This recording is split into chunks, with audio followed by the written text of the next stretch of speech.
Hello, it's me, Joe Wadsack. Welcome back to Drinks Coach on this lovely Monday.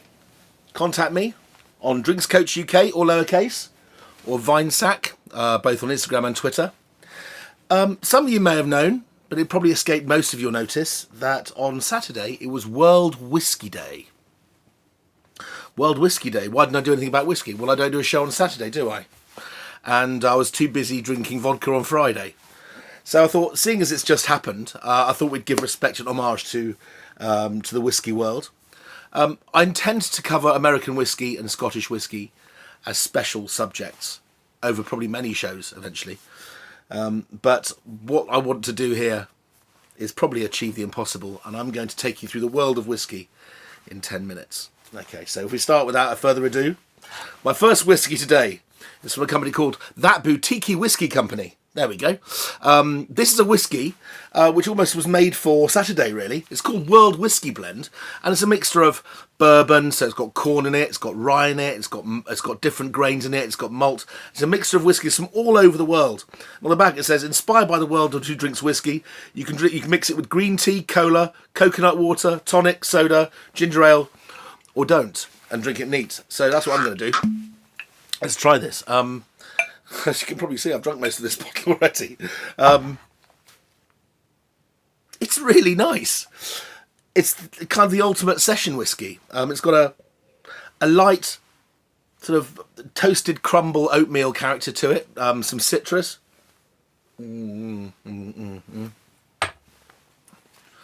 Almost a vanilla custard edge to it. It's like apple crumble and custard. I really like that.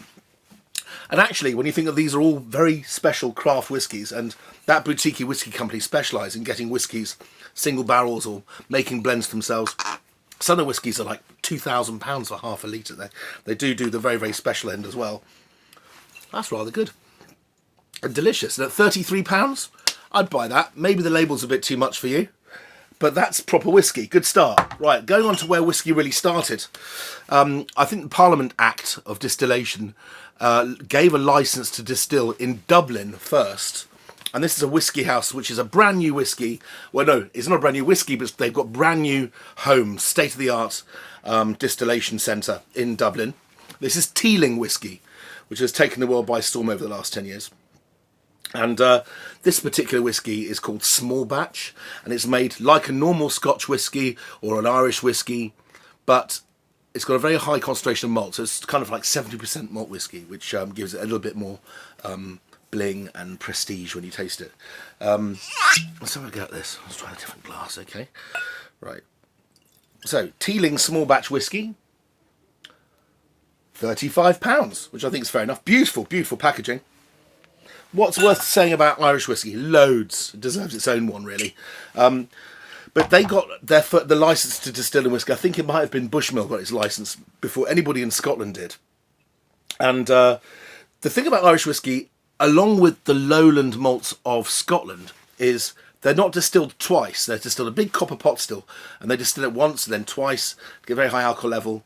But most Irish whiskey, and I know since they moved back to into their new abode, that this is, as most Irish whiskey is, distilled 3 times, which gives it a light neckability, which a lot of Scotch whiskies don't have.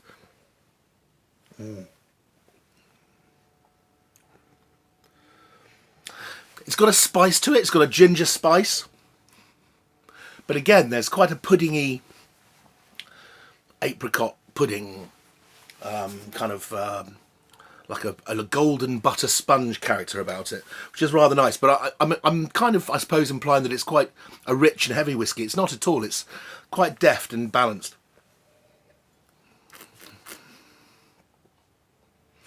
It's delicious. Like £35, I can't complain. So we've gone from a mixture of everything in the world to Irish whiskey. Where are we going next?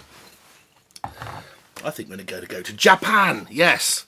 Nikka Days. This is the new product from the legendary Nikka distilleries. The Nikka brand in Japan has 2 distilleries, and this is a blend of whiskey from both of them, both grains and malts. Beautiful, sunny packaging. I think it's worth saying that Japanese whiskey has become super, super cult, and as such, some of the prices have gone through the roof. If you were drinking a Yamazaki Suntory 12-year-old, let's say 5 years ago or 6 years ago, it was a £40 whiskey. It's now £120. Whiskey has tripled in price. It couldn't be more fashionable in the spirits world. But this is, again, a fantastically well-priced for Japanese whiskey, £37. You can tell from the colour it's had some action on it, maybe some new wood aging. But it's not going to be terribly old. But that's okay. We're now used to drinking very, very good whiskies which aren't 12, 15 years old. They don't necessarily have to be. It's got a bright, floral, citrusy character. I mean, I'm thinking Japan, so I'm thinking yuzu, but it's more interesting than that.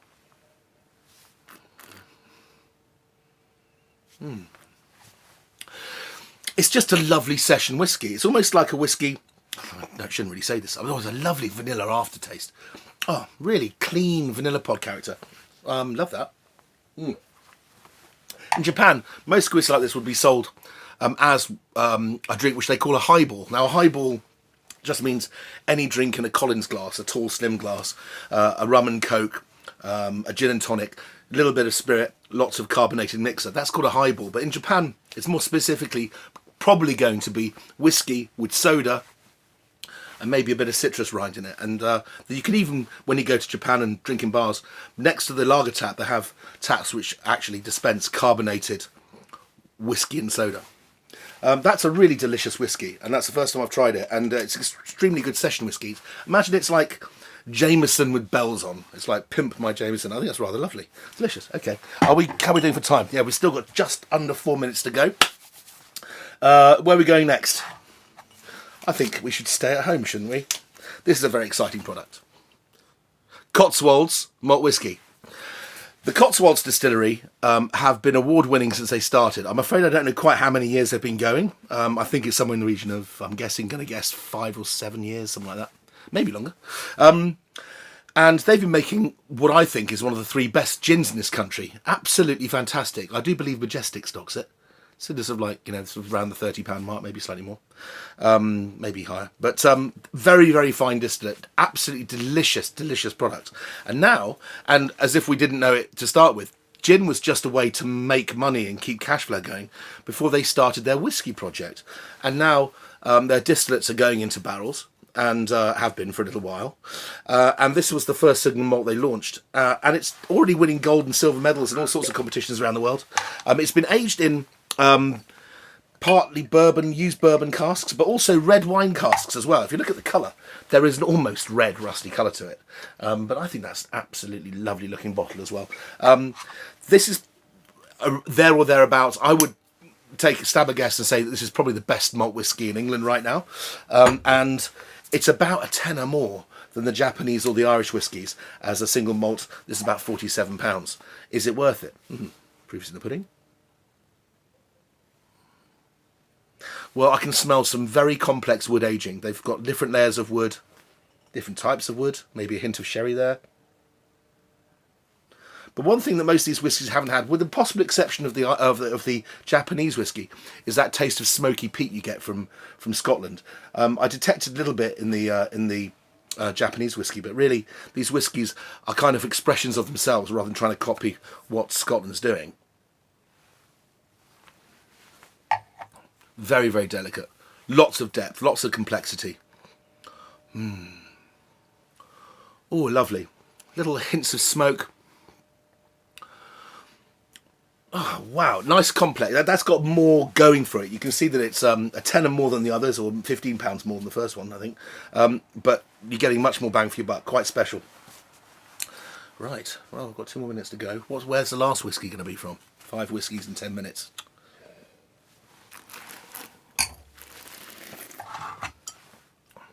It's Kavalan. This is a single malt whiskey from the King Ka distillery in Taiwan. I tasted the one-up from this last year. I was sent a bottle by the lovely Dawn at the Whisky Exchange for Burns Night, actually, to show me something different. And it's called Podium. It's one above this. And it was easily the best whiskey, the most exciting whiskey I'd drunk all year. Again, not very old. I think the distillery's only been going since about 2005, maybe a bit later, so they're coming up to 15 years old, and already their 10-15-year-old whiskies are going for hundreds of pounds. This was voted by some of the finest Scottish experts in whiskey as the world's best distillery, more than once. So, what have we got here? Oh, it's ended up in my Waterford Crystal whiskey glass. There we go. Oh, God, that's brilliant. It always smells of mangoes, Kavalan. Why is it called Kavalan? Well, it's actually made in a county in Taiwan where the old indigenous peoples were called the Kavalan. And the guy that makes this whiskey is passionate. I think it's a part of a much bigger super company, big company which has lots and lots of different things and lots of different pies and tech and in finance and everything else. But rather wonderful, they're making one of the best whiskies in the world. This is £59. It's about 60 quid. Oh. It's so soft, it caresses the back of your throat. It's full of fruit. There's some new oak barrels in there as well, so you've got a lovely bright, clean vanilla lift. There's always a taste of mango in Kavalan, weirdly. So it tastes like tropical fruit. It feels like if you went on holiday and had a fruit salad somewhere in the Far East, you're getting tastes that you expect to find in that. So maybe that's been blended in because that's what people are used to. But there we go. Multi whiskey blend, Irish whiskey, Japanese whiskey, English single malt, Taiwan single malt. It's going to be a long week.